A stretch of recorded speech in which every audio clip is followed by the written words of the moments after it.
The prevailing narrative across military histories and online weaponology platforms casts the AR-15's evolution as a singular, unbroken trajectory. From the nascent M16A1 in Vietnam, navigating its initial, well-documented mechanical difficulties, through the decade-later iteration of the M16A2, culminating finally in the ubiquitous silhouette of the modern M4 carbine. This is often rendered as a perfectly linear technological progression.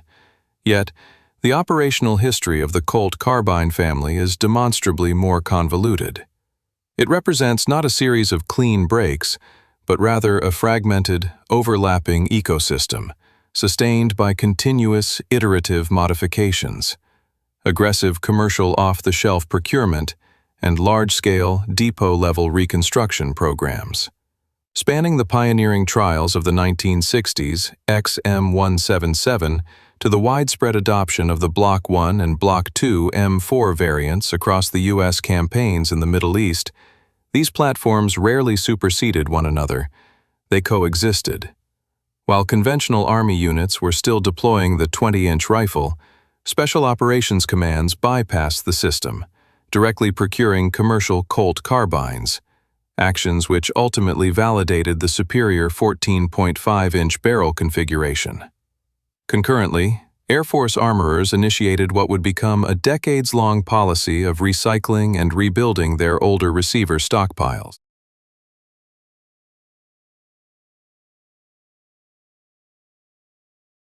To comprehend the chaotic procurement status of U.S. infantry carbines at the dawn of the 21st century, one must first examine the fragmented acquisitions undertaken in the preceding 4 decades. Short-barrel derivatives of the M16 were already under development by Colt at the very outset of U.S. involvement in Southeast Asia. By 1967, elite reconnaissance units such as MAC-V-SOG were already validating their operational necessity during covert actions across Laos and Cambodia. Crucially, these initial carbines were not conceived by Eugene Stoner, the M16's principal designer.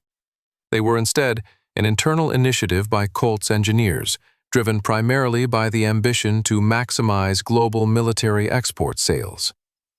In 1965, Colt produced the prototype Model 607, the progenitor of all subsequent short-form AR-15 variants. This model, codenamed GX5857, was initially categorized as a submachine gun variant of the M16, intended by the U.S. government to succeed the venerable M3 grease gun. Production figures for these experimental units remain highly disputed, but all accounts indicate exceptionally low quantities. Most weapons historians concur that only approximately 50 units were ever manufactured, though certain serial number analyses suggest the total may have approached 400. Subsequent development yielded the models 609 and 610, 10-inch barrel configurations. The 609 incorporated the Army's required forward assist mechanism, while the 610 was a slick-side variant, lacking this feature. Both platforms introduced a novel 2-position telescoping buttstock, which would define the geometry of AR carbines for the following 4 decades. On June 28, 1966, the U.S. Army formally procured the Model 609 CAR-15 Commando, officially designated the Submachine Gun 5.56 mm XM177E1. Concurrently, the U.S. Air Force charted its own divergent course, acquiring the slick-sided Model 610, designated GAU-5/A. This parallel Air Force acquisition is a foundational element of the carbine's lineage. Uniquely, the Air Force maintained a philosophy of institutional longevity, opting to perpetually recycle and rebuild these exact slick-side receivers, transforming them into a notorious collection of hybridized Franken rifles that would persist in service well into the contemporary period. Less than a year thereafter, in April 1967, the Army purchased 510 Model 629 Commandos, specifically for MACV-SOG personnel, designating them the XM177E2. In a critical engineering effort to achieve reliable system function, Colt increased the barrel length from 10 inches to 11.5 inches, simultaneously integrating a chrome-plated chamber to mitigate fouling. These CAR-15s, the commercial nomenclature under which Colt marketed them, and the term universally adopted by their operators, established the definitive proof of concept for the AR carbine's operational niche within U.S. military small arms.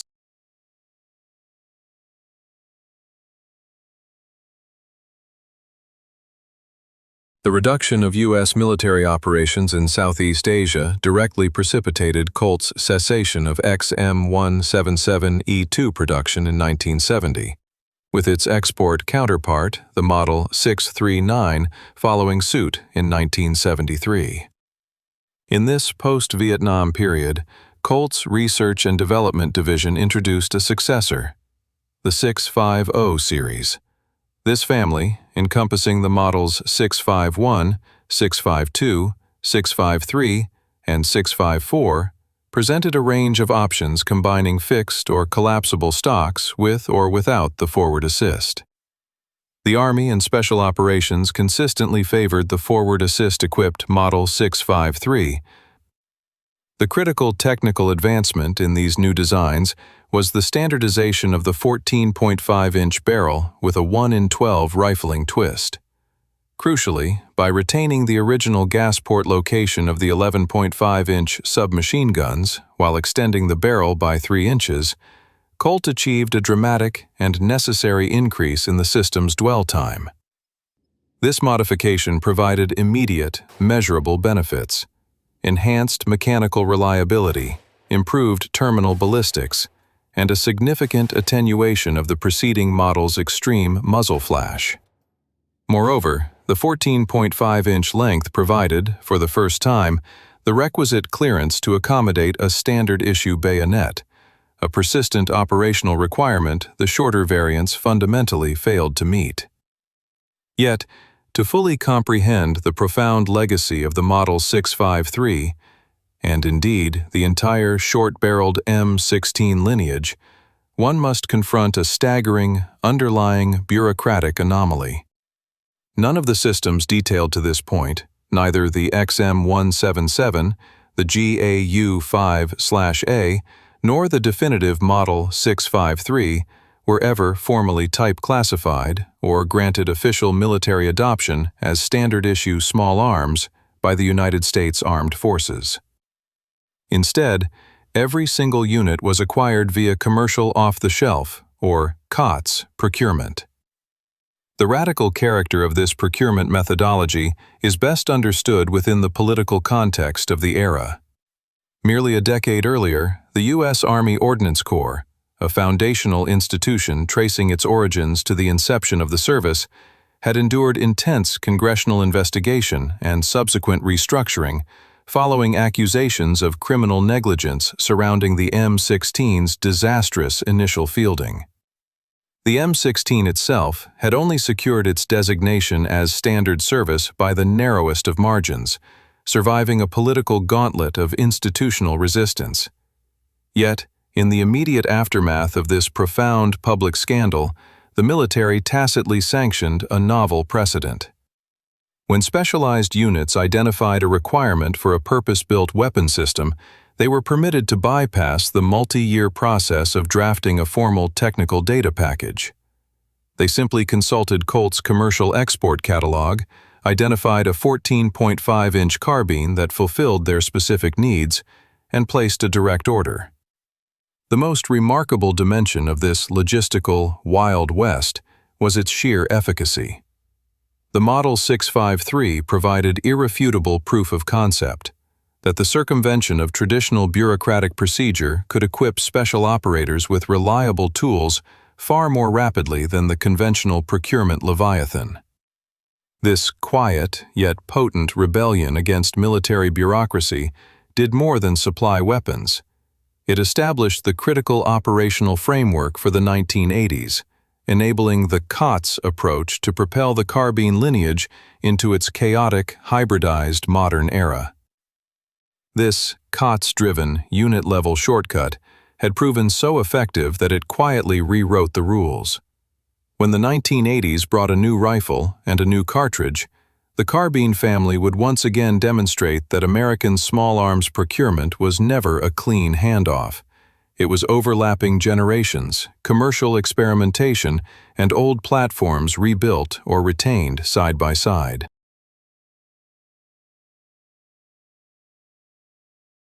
By the 1980s, the relatively linear evolution of the early carbine variants began to undergo a period of significant fragmentation.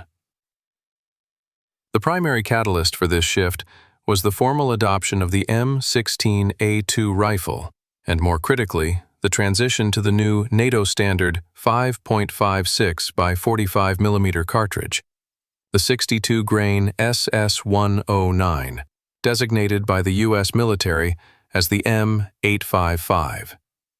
Engineered to provide superior long-range performance and compatibility with the M249 squad automatic weapon, this longer, heavier projectile necessitated a 1 in 7 rifling twist rate for adequate stabilization. Utilizing the new M855 through the legacy 1 in 12 twist barrels of the M16A1 and Model 653 carbines proved a significant ballistic liability. Under adverse environmental conditions or at extended ranges, the heavier rounds failed to stabilize, resulting in yaw, erratic accuracy, and substantially degraded terminal effectiveness.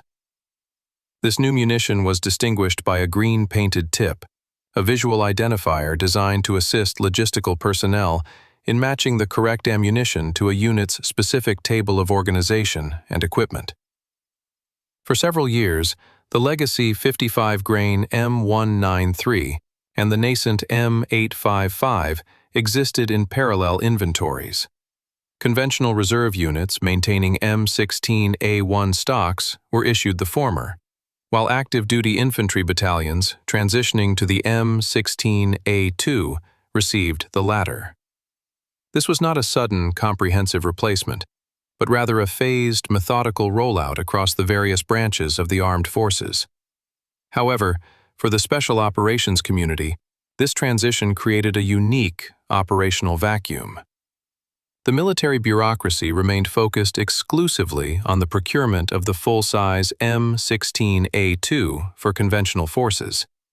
At the time, no official modernized A2 profile carbine existed within the Pentagon's procurement pipeline. Yet elite units identified an urgent requirement for compact platforms capable of accurately chambering and firing the new standard-issue M855.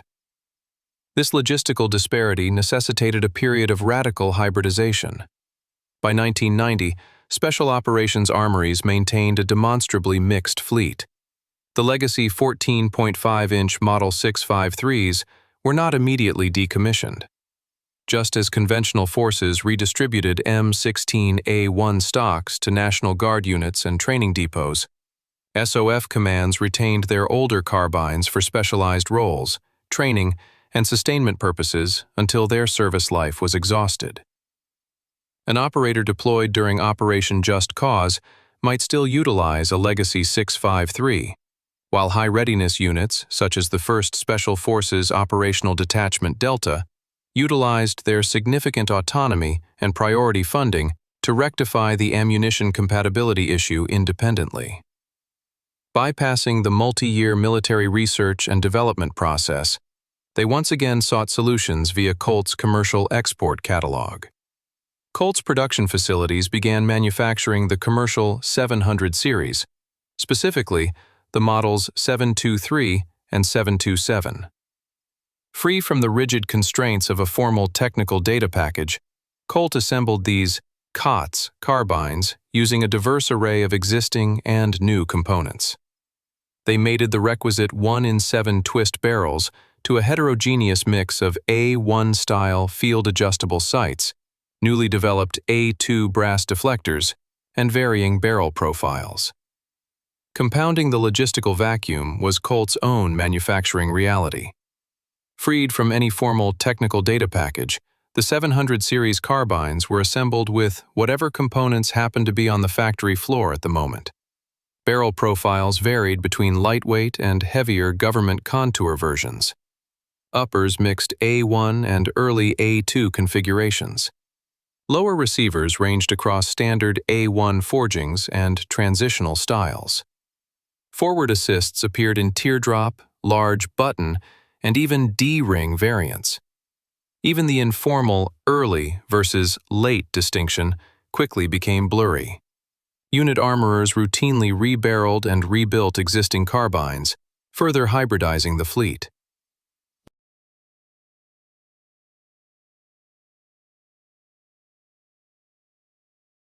This period of radical hybridization yielded a remarkable array of highly individualized, short-barreled AR platforms that stubbornly resisted tidy categorization. Forged from a patchwork of government and commercial components, frequently pairing A1 profile lower receivers with A2 uppers, lightweight or government profile barrels, and disparate handguards and sighting systems, these weapons carried the subtle fingerprints of Colt's flexible 700 series production lines. To the operators deploying them into combat environments circa 1990, however, forging codes, parts mix idiosyncrasies, and minor receiver variations were mere academic trivia. A compact 5.56mm carbine remained, universally, a CAR-15. The only distinction of operational significance was whether the system functioned reliably with the new green-tip M855 ammunition or the legacy M193 ball. This manufacturing inconsistency remains one of the most persistent blind spots in modern small arms historiography. There was never a single, monolithic, standard Colt Model 723 carbine or its related 727 and 733 variants. Serving side by side with the increasingly venerable 653 series carbines throughout Operation Just Cause in Panama and the opening phases of Operations Desert Shield and Desert Storm, these commercial pattern 700 series weapons, most prominently the 14.5-inch barreled Model 723, bridged a critical technological gap. While the official XM4 program remained mired in protracted evaluation, technical data disputes, and delayed service-wide procurement, as later scrutinized in the 1997 DoD Inspector General audit, Special Operations Forces pressed the best available Colt carbines into combat. In doing so, they functioned as de facto live-fire test and evaluation cells, rapidly validating telescoping stocks, improved barrel contours, M855 compatibility, and modular mounting solutions years before the M4 would be formally standardized. The operators, rather than the program office, established the definitive operational proof of concept.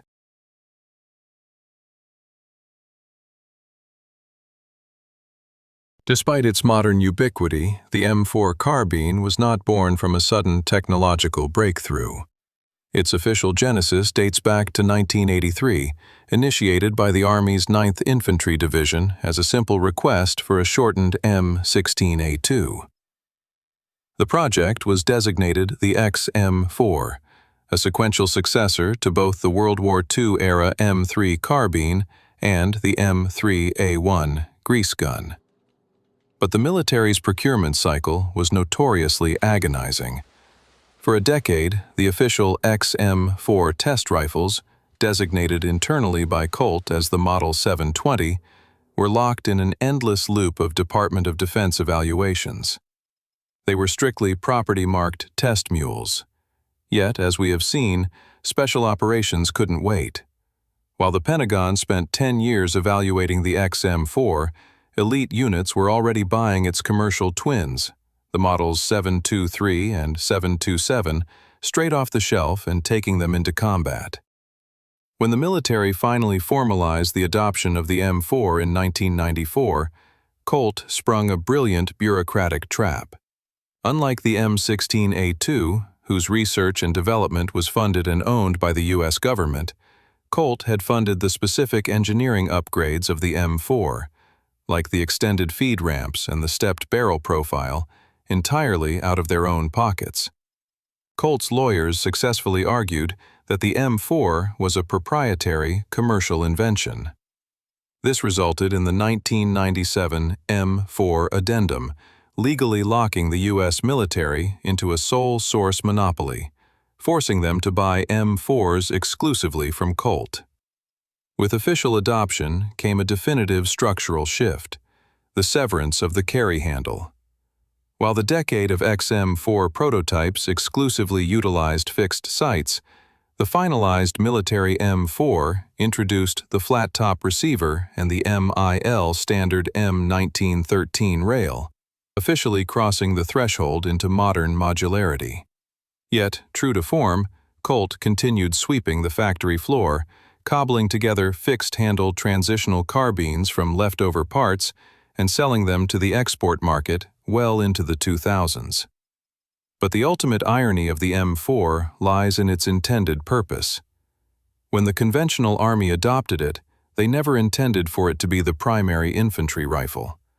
The top brass viewed the M4 as a mere stopgap weapon for vehicle crews, support personnel, and special operations, while they poured billions into futuristic, laser-equipped leap-ahead programs like the OICW and the XM8. But those sci-fi programs collapsed under their own weight. When the global war on terror ignited, the military went to war with the weapons they actually had. The M4, the stopgap carbine born from decades of commercial parts bin experimentation, proved so adaptable in urban combat that it accidentally became the definitive American infantry weapon of the 21st century.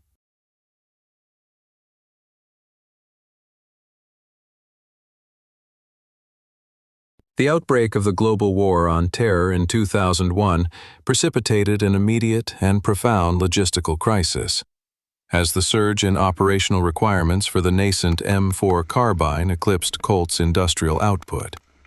This procurement disparity necessitated a rigid hierarchy of distribution. While primary combat elements and elite special operations detachments received priority allocation, support personnel and reserve units were relegated to the logistical periphery. To bridge this critical equipment deficit for convoy security and installation defense, military armories reverted to an established institutional precedent: the systematic cannibalization of legacy inventory.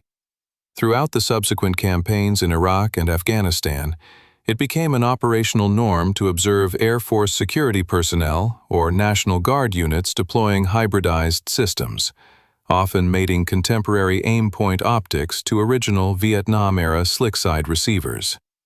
These persistent artifacts served as definitive proof that the fragmented, iterative ecosystem of the AR-15 carbine remained an active component of the 21st century inventory.